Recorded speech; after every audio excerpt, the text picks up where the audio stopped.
mình hỏi hè quan ngành nhiên rồi tầm mắt kia rồi dương băng mặt ngoài ra ăn môn na hè rồi tầm mắt cả môn chừng nào ấy chị thì nó ra đúng ôi ăn này kia trong mít đâu thì tu ra bàn na kiểu là kia tu ôi mê ôi đạp băn ôi sạ lăng chân ôi ngay ra khát là ngay sát thế ốc tiên nào trước khát ra lên tới gây thì hệ ta tới hệ kia nào mà rồi ngoái dương băng mặt ngoài ra đeo đông hệ từ tầm sau mặt cái đấy môi trường nào không chỉ thì tầm một hệ tra tầm nào như sa tầm ép chân quanh ra đun bước như skin con trà hệ ngoài hành cát dây là quanh là skin hệ kết chỉ là từ clip là hệ kia nào mà cái nhít nào hệ cho mặt quanh ra môi trường đường đèo môi trường hệ sa nào hay ngân tập từ quanh ra ân bằng côi phù hè thì nào cặp kinh tầm quanh ra hệ skin thì tầm ngăn xuống tầm nào như sa tầm ép hệ về mặt từ như sa nó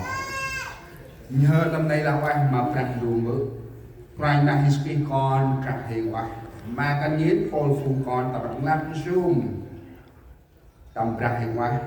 bằng ham quanh history cốt chi tại you cả về mà you phôi phun con ở quanh ra mày tâm chi lẽ ngôi nào tim biết nào bức coi nào quay nào bắt ra phôi phun con ta si tầm ngăn ôi am phôi phun con tầm ngăn xuống bằng ham primary screen ai chỉ nào tầm con he phôi phun con mà bước răng luôn bằng ham primary screen tập coi con chỉ lẽ ngôi trên rừng nào như xa áp nam hiện xe quanh núi hầm khư đông nào như xa là một chân quanh là sống tí hết kèm hết kia nào đi quá lớn xong lên này lên khư lên tầm nào rừng nào như xa tầm em ôi à nhớ cái công cái cho công ty quanh ra là quan các yêu bước như khi con trả mà giờ lấy năm mọc còn thầy Jesus Christ. Amen.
Tâm đi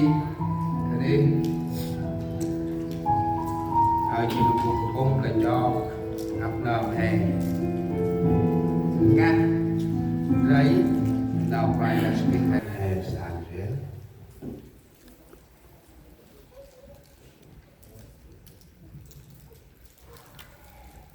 chỉ xa đông quanh là sắp cho ở chừng nào tầm con hè phải tác tranh được bữa qua thêm là hôm nay cả kích mặc được tầm áp tập này biết là yêu sĩ các kích mặc hoàn ra nào anh chi nào số tâm ai mà ham bằng hết ta xin tầm càng mà do lẽ ngồi cùng cùng này áp năm là tầm quốc tầm nào lúc sau cứ quan cứ lẽ còn sọc có cùng chỉ có trao đổi này khi nào cầm con he con đã ra rú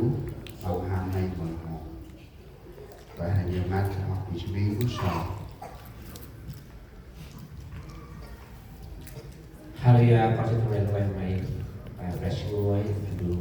Mày là chỉ là ngôi phụ con với thằng đôi chỉ kiện thằng tây thì mày chỉ hay phần mình xong và mày chỉ thì rồi lo hình như trong anh em cần kinh mà mày về thì trong gót nào mày áp lúc áp ngô còn quay lại mình nào còn tiến là một mày spesial